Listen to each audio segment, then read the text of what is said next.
Welcome to the Banker Lamp. Please enjoy the video.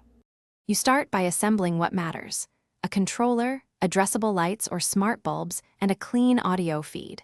Connect power for the lights, then link the controller to your PC or hub using USB or Ethernet.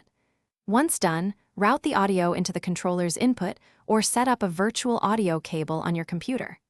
Make sure to note sample rate and channels. Mismatched rates create latency. Now install a real-time analysis tool or the LightSync software you'll use for mapping beats to pixels. Next, configure the sync software.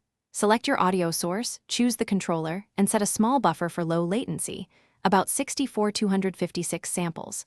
Map outputs by assigning LED ranges to zones so the app knows where to send data.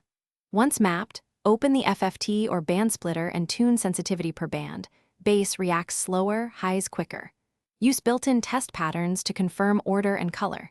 Then save a profile for this setup, because once you're tuned, you'll want the same responsive behavior each time. Finally, perform calibration while playing representative tracks.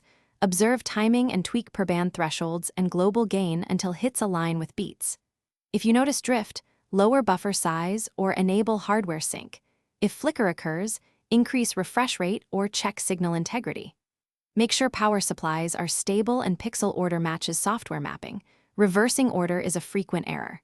Save working presets and enable auto start where possible. If things still go wrong, isolate sections, run a loop test tone, and fix. Thanks for watching. If this was helpful, leave a like and consider subscribing. See you next time.